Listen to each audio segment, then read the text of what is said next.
Наша республика – это больше 400 тысяч квадратных километров на северо-востоке европейской части России. Край талантливых, трудолюбивых и гостеприимных людей. А еще кладовая матушки природы, ее несметных богатств, океана леса, бесчисленных рек и озер, грациозных уральских гор. Коми-ВДНХ «Достояние Севера» – это регион в миниатюре с ее многонациональным народом, культурой, промышленным, экономическим и научным потенциалом. Это мини-путешествие в многогранный мир возможностей и достижений отраслей народного хозяйства. Коми-ВДНХ событие уже не новое. Впервые своеобразную выставку достижений народного хозяйства провели в 1936 году и посвятили 15-летию автономии Коми. 10 лет спустя опыт повторили, но уже с большим размахом. В парке отдыха имени Кирова выстроили целый павильон, на вид весьма внушительный и помпезный, но представлявший из себя только легкое каркасное сооружение. Павильон-музей простоял около 20 лет. Исторические документы приводят данные. За 5 месяцев выставку посетили более 70 тысяч человек. Для сравнения, на ВДНХ 2017 за один день побывали 60 тысяч жителей и гостей столицы республики.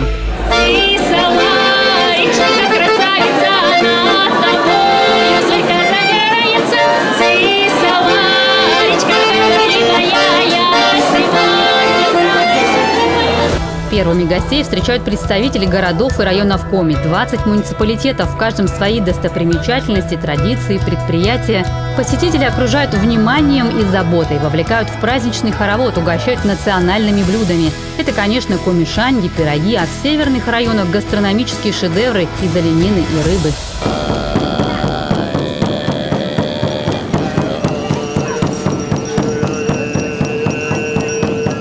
Каждый из районов республики отмечен неповторимым культурным своеобразием. Воркута прославляет профессиональный праздник оленеводов, приуроченный к началу перекочевки оленьих стад на зимние пастбища. Он ежегодно проводится в рамках спартакиады народов севера России. Стал визитной карточкой города и данью уважения к обычаям коренных народностей Коми. Ижемский лут, Уссыльская горка – тоже бренды своих районов, самобытных, с давними традициями. Есть и новые праздники. Например, экологический арт-фестиваль «Сено» в Троицко-Печорском районе появился благодаря молодежной инициативе и уже приобрел статус республиканского. Такого ожерелья в удивлении все замрут. Так на Ударе зовется туристический маршрут.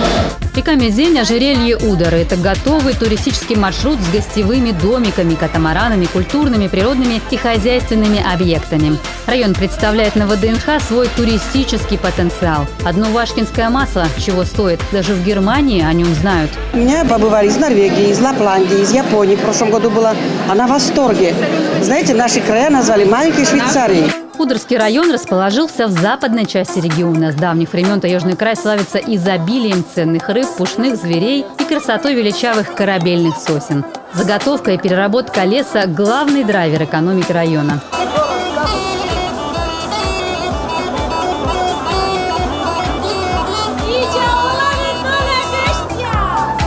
Коми-речь под болгарскую волынку-гайду – это не случайность. В советское время на Ударе ударно работало совместно с болгарами лесозаготовительное предприятие. Так, в многонациональной палитре Коми появился еще один народ. Те, которые женились на Коми девушек, остались мы 127 семей. Я когда-то образовал от болгарской диаспоры, болгарской культурной автономии. И сейчас и живем, и празднуем. Вот, видите, на все праздники участвуем там. Еще больше предложений для туристов в этот раз привезли с собой Усть-Куломцы. Район включен в республиканскую программу путешествий «Таежное кольцо». Здесь находится Троице-Стефано-Ульяновский мужской монастырь, один из старейших в Коми-крае. По преданию был основан просветителем Стефаном Пермским. Следующая фотография – это наше Коми-море, озеро Кадам. Бескрайние просторы.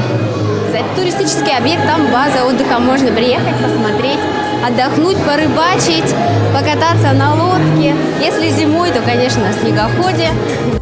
Как магнит притягивает туристов известная площадка для отдыха «Мишкин лес» в деревеньке Малый Анып. Здесь все условия для приема гостей: уютные домики, меню из деревенских продуктов, охота, рыбалка, походы за грибами, прогулки на лошадях, народные гулянья.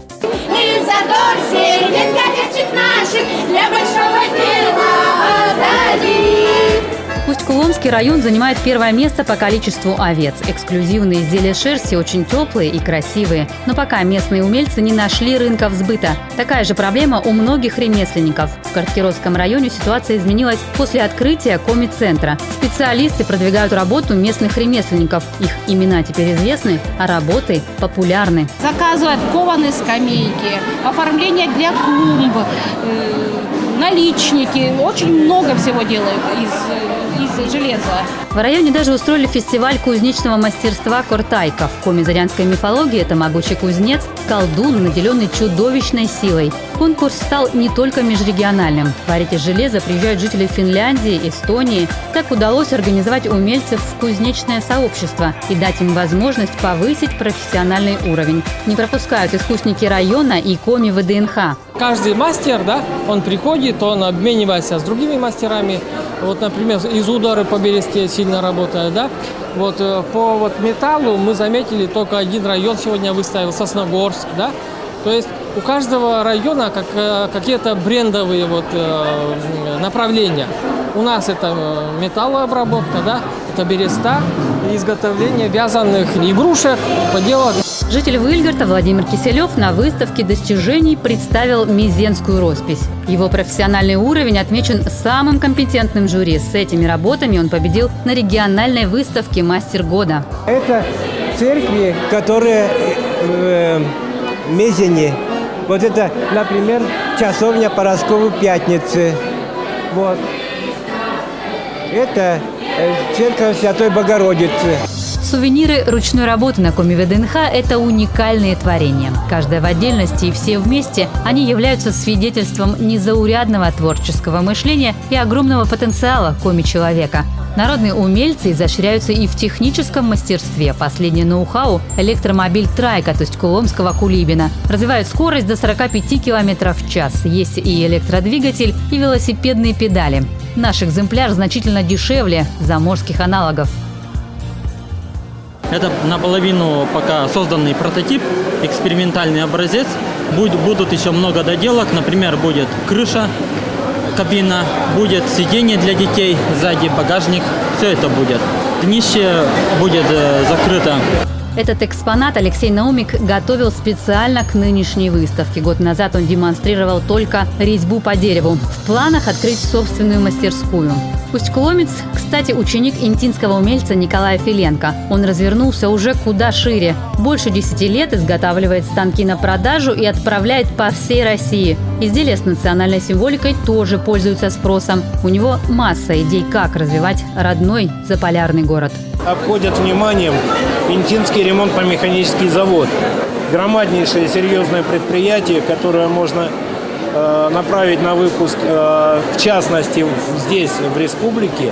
Это те же спортивные площадки, не закупать, не тащить где-то из Москвы. Те же детские городки, те же самые литые ограждения. То есть все на заводе для этого есть. Нужен толчок, нужен только руководитель, который способен бы это потянуть. Помочь в поиске рынков сбыта эксклюзивных изделий и призвана выставка достижений. Здесь участники налаживают деловые связи. Например, с представителем федерального проекта «Больше, чем покупка», которая по специальному приглашению приехала в наш регион на ВДНХ.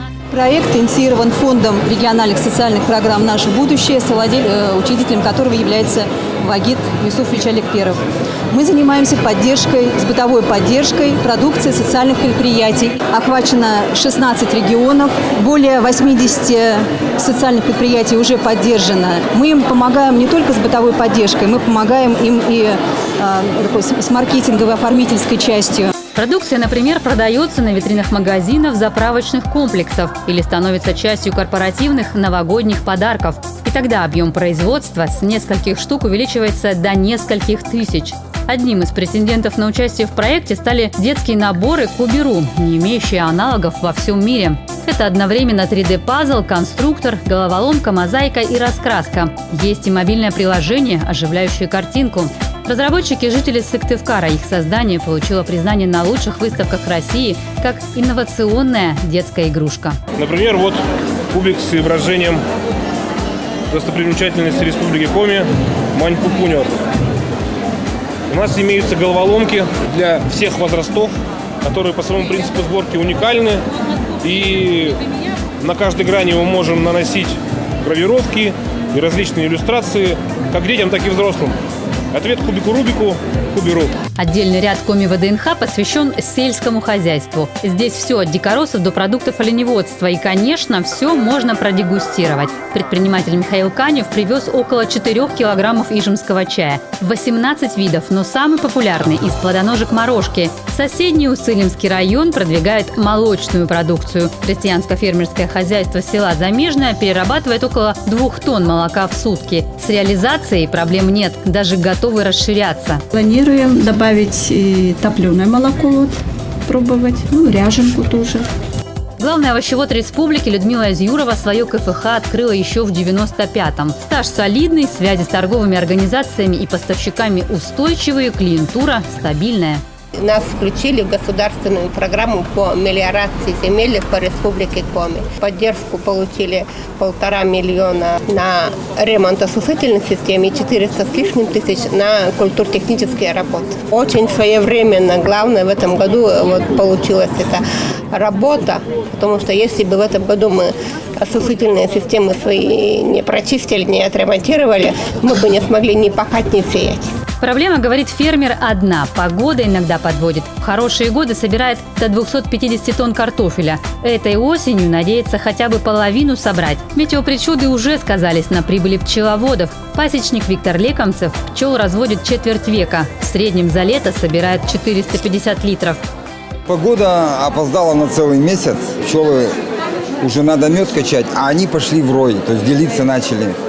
И поэтому медосбор упал наполовину. Получается, семья была полная, половина ушла в лес на старой маткой. Пока эти силу наберут, пока мед начнут запас носить, а время-то упущено.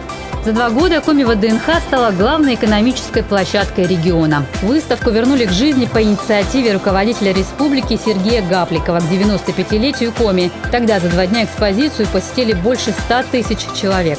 Свои стенды представили почти 80 предприятий, больших и малых. В этом году участников на 2 десятка больше. Заявок было еще больше, но, к сожалению, мы не располагаем собственными площадями. Это реклама своей продукции. Мы не справлялись никогда с функцией маркетинга. Она узловая. Эффект от участия колоссальный, говорят представители бизнес-сообщества. Особенно небольшие фирмы, о которых жители региона порой даже не знают. После ВДНХ они становятся популярными, как участник первой и второй выставки «Город на Сысоле». Это изготовитель стильной современной одежды, носитель которой невольно прославляет свою малую родину. У нас есть собственно, дизайнер, шеф Екатерина Сансанна, и она все это разработала, все эти принты. По сравнению с тем годом у нас появилось больше клиентов. Мы расширяемся. Людям интересно, и они приходят. Появился и свой шоу-рум в центре ремесленников. Модели отшиваются вручную. Печать, качественная шелкография. Каждый принт – это маленькая история о нашем крае. Если человек захотел, заказал, то мы ездили доставку и доставляли ему. Но это не всегда удобно, не каждому человеку. И поэтому мы, конечно, мечтали о небольшом шоуруме, чтобы мы могли разместиться в первую очередь, чтобы мы могли комфортно работать. Эксклюзивные вещи, пусть они и стоят дороже, дело прибыльное, когда продукт раскручен. Небольшое кожгалантерейное предприятие Ухты выпускает, казалось бы, обычные изделия – кошельки, сумки, ремни, но буквально завалены заказами. После участия в выставке их снова стало еще больше. Сегодня мы пообщались с замгенерального Транснефть Север, директором, то есть обсудили варианты возможных, скажем так, предварительных заказов. На следующей неделе мы будем более плотно общаться по этому поводу. Так у нас из клиентов, это Лукойл Уссынский нефтегаз, это Газпром Трансгаз Ухта, Ухтинский государственный технический университет. Если брать центральную полосу, то может, кто в теме, тот знает, Deloitte & Touche СНГ, это международная консалтинговая американская компания. Секрет успеха в правильной маркетинговой кампании. И, конечно, в качестве. Технология производства передается от отца к сыну, проверена веками. Это семейное дело уже в 4-м поколении. Все делается исключительно вручную из лучших сортов натуральной кожи растительного дубления с учетом современных тенденций. Кто как умеет себя позиционировать, кто как умеет себя преподнести. Знаете, сейчас мы подошли, представляете, к сапоговаляльной фабрике. Казалось бы, вроде бы уже анахронизм какие-то такое, знаете, больше, так сказать, творчество со старины. А я вам могу сказать, мне сейчас директор говорит удивительные вещи. Он говорит, у меня не хватает продукции, у меня заказов на год вперед. Директор Сыктывдинского сапоговаляльного предприятия и сам не ожидал такого результата от участия в выставках не только в столице Коми, но и в других регионах. В последние годы объемы производства только сокращали, а теперь неожиданно нужно изготовить дополнительно 50 тысяч пар валенок для российских предприятий. Для этого нужны еще 15 сотрудников. Нам сейчас надо увеличить процентов на 50 объем, для того, чтобы закрыть покупателей, которые у нас уже заказали продукцию. Производство у нас не из легких, и народ особо не идет на работу. Вот сейчас пытаемся собрать коллектив для того, чтобы увеличить производство. Я надеюсь, что если мы увеличим так производство, наша фабрика будет греметь. Вот уж кто точно гремит, так это фабрика вкусного настроения «Лаконди». Прошлогодняя выставка стала точкой отсчета днем рождения нового предприятия. Тогда продукцию представили впервые. Сегодня сосногорские маффины, пироги, безе, кукурузные пирожные востребованы по всей России. Они нравятся еще до того, как попробуешь. Даже названия вкусные. Смородиновый вельвет, шоколадная страсть, морковная нежность. Ну как такое не полюбить? Очень мощный толчок, старт именно в развитии и позволил нам выйти на российский рынок. Это города Чебоксары, Йошкар-Ола, Казань, это Нижний Новгород, конечно же, Вологда, Санкт-Петербург. То есть мы развиваемся, покоряем город за городом и не останавливаемся на достигнутом. Вкусная сосногорская продукция – пример того, что мелочей в деле продвижения товара не бывает. Упаковка, начинка, название – все важно. А индивидуальный – это самый выигрышный подход. Буквально это можно представить на примере ателье по пошиву школьной формы. Чаще всего такие предприятия выпускают продукцию оптом. Выльгардская мастерская работает только по персональным меркам, сразу для нескольких школ. Причем клиенты приезжают из соседних районов. Очень интересные стали придумывать сарафанчики, юбочки. Заказов настолько много, что мы даже физически, можно сказать, не успеваем. Другой субъект малого бизнеса Сыктывдинского района впервые участвует в выставке. Компания изготавливает рубленые дома по канадской технологии из леса Архангельской области. За 2 года работы сделали 5 срубов, 4 уехали в Москву. Теперь о предприятии узнали и в Коми. Вот перед вами предоставлены 2 вида чаш. Одна чаша канадская, другая русская. Русская чаша – традиционный исконный стиль рубки, который предоставляет для бань, для проживания не круглогодичного. Кто желает построиться на круглогодичный период постоянного проживания, мы предлагаем канадский стиль рубки.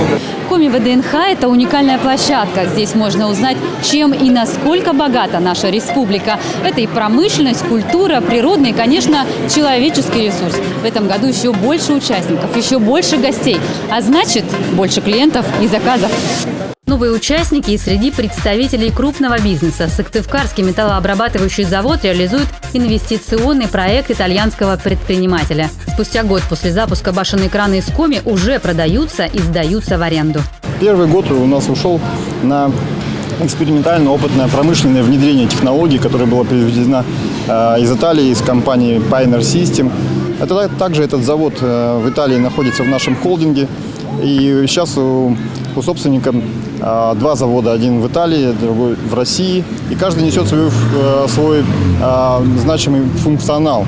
Тот завод работает на европейский рынок, наш завод предназначен для производства башенных кранов на территории России и ближнего зарубежья. Продукция конкурентоспособна, даже несмотря на удаленную от центра России локацию. Производительность, скорость, технологичность – вот преимущество наших кранов. Сейчас предприятие проводит отбор кадров и создает сервис по обслуживанию выпускаемой техники. Инвестированы достаточные средства для переноса технологий, закупки необходимого дополнительного оборудования, которое не было на заводе, приобретение необходимых материалов и, конечно же, самое главное инвестиции собственника – это в людей. От посадки деревца до выпуска бумажной продукции, от разведки и добычи нефти до переработки и бензоколонок. Центральные павильоны на ВДНХ у флагманских предприятий региона.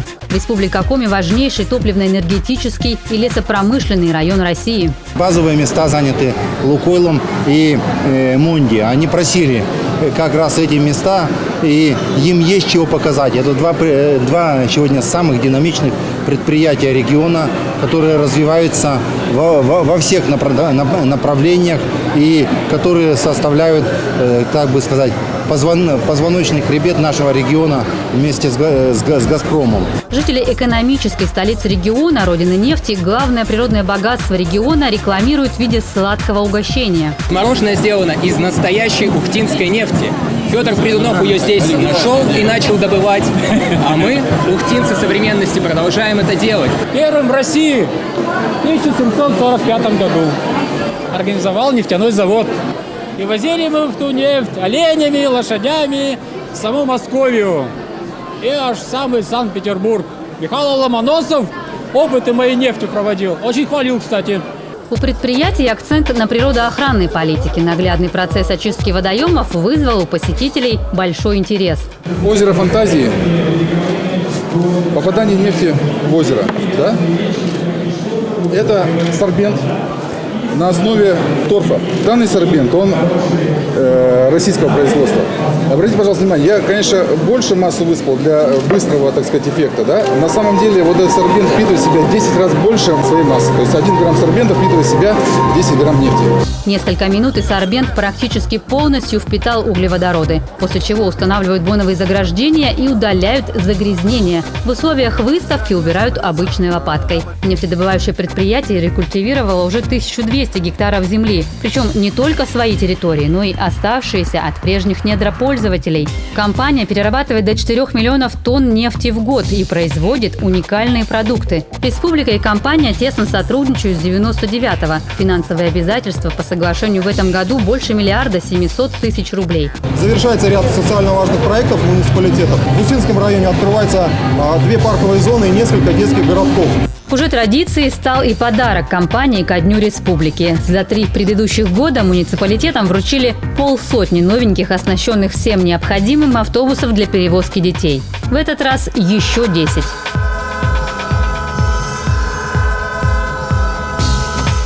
Подарки позволят в первую очередь обеспечить безопасный и комфортный проезд наших детей вот тем мероприятиям, которые проходят.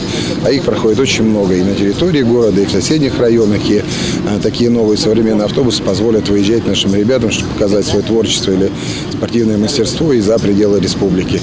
Поэтому, конечно, мы благодарны правительству республики, компании «Лукойл» вот за такой подарок. Тем более, что действительно это плановое, такое практически ежегодное сотрудничество, не какая-то разовая акция. Да, это действительно такое хорошее, крепкое социальное партнерство.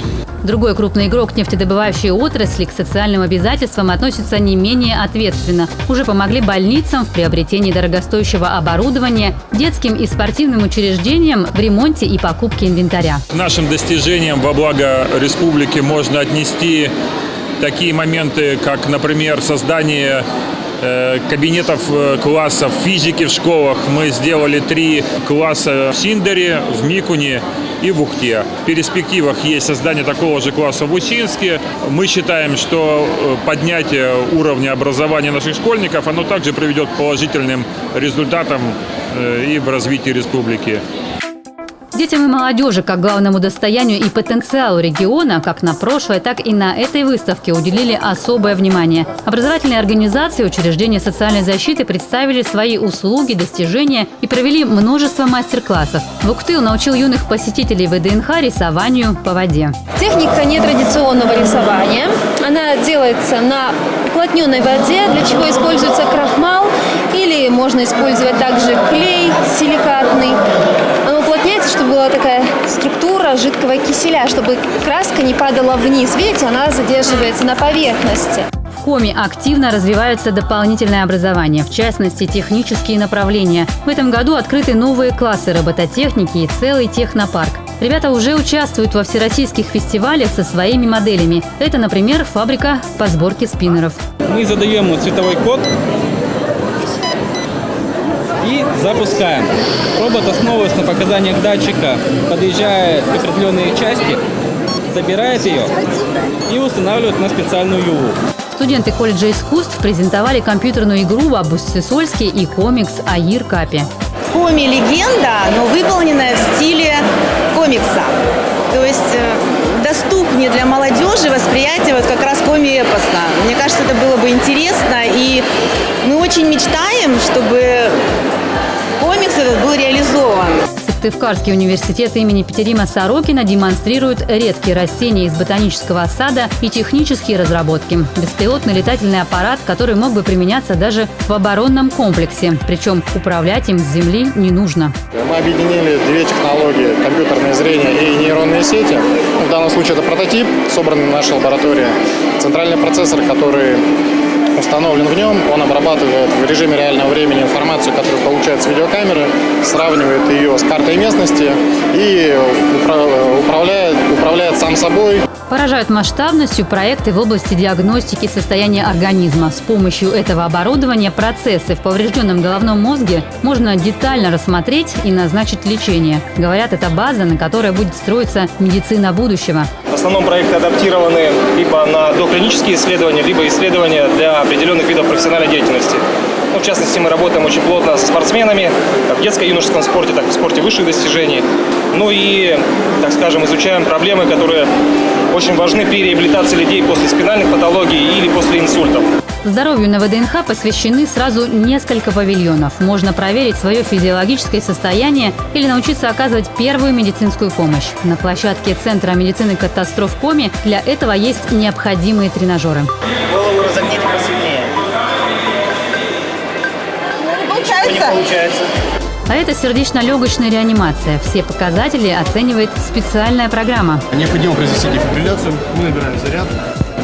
Просим отойти от кушеточки, пожалуйста. И производим дефибрилляцию. После дефибрилляции необходимо продолжать компрессии. И оцениваем снова ритм. Все, у нас пошел синусовый ритм. Мы считаем, что сердечная деятельность восстановлена. В этом году Центр медицины катастроф открыл новое подразделение. В рамках исполнения поручений главы Коми по обеспечению жителей труднодоступных районов своевременной экстренной помощью. Ухтинский филиал может выполнять до 300 дополнительных эвакуаций в год. В настоящее время в Республике Коми без чрезвычайной ситуации социально значимых происшествий на контроле стабильная лесопожарная обстановка республики, действующих лесных пожаров нет. В тесной связке с медиками работают и другие оперативные службы региона. На их вооружении самая современная техника. Подвижной пункт управления МЧС по Коми, оснащенный по последнему слову, позволяет координировать действия всех служб из любой точки на карте региона. Мы располагаем коротковолновой связью, радиосвязью, ультракоротковолновой для работы с подразделениями. Также у нас имеется терминал видеоконференц-связи, который позволяет подключаться к ведомственной связи МЧС и органов власти республики и обеспечивать видеоконференц с органами власти. Здесь же спецтехника для спасения людей и тушения пожаров, маломерные суда Сыктывкарского спасотряда и судебно-экспертный автомобиль для криминалистической группы, вездеходный квадроцикл, скутер и беспилотные авиационные системы. Для поиска пострадавших как в лесу, так и на водных объектах может на расстоянии 2 километров от оператора собственно, работать и выполнять задачи с воздуха, над водой, собственно, в любых условиях местности. Спасатели и пожарные рассказывают не только о сегодняшних буднях. Для сравнения раритетные экспонаты. Здесь стояла еще мотопомпа. Выезжали также, мотопомпа забирала воду, подавались рукава. Обязательно были с собой огнетушители. И, соответственно, первичная единица пожаротушения являлся мотоцикл. Здесь же аварийно-спасательные инструменты из прошлого и коллекция пожарных касок разных стран и исторических эпох. О каждой может рассказать бравый усатый брандмайор. Вот немецкие каски, они отличаются острой гребенью и из воловьей кожи. Но немецкие пожарные в огонь не лезли. А наши пожарные лезли в огонь, спасали, жертвовали своими жизнями. Всегда отличались героизмом. Региональные ведомства на выставке продвигают свои темы. Центр информационных технологий, портал госуслуг, а Минпром – биотопливо, точнее безотходную переработку леса. Еще 4 года назад в регионе и не думали производить топливные брикеты или пелеты. При этом объем древесных отходов на предприятиях 60%. Сегодня ситуация изменилась. Только за половину 2017 года произведено 5000 тонн различных видов биотоплива.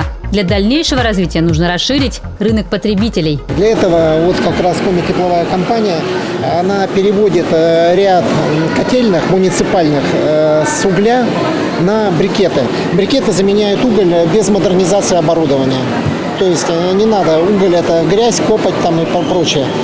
Это ликвидация отходов раз, второе – это чисто экологически.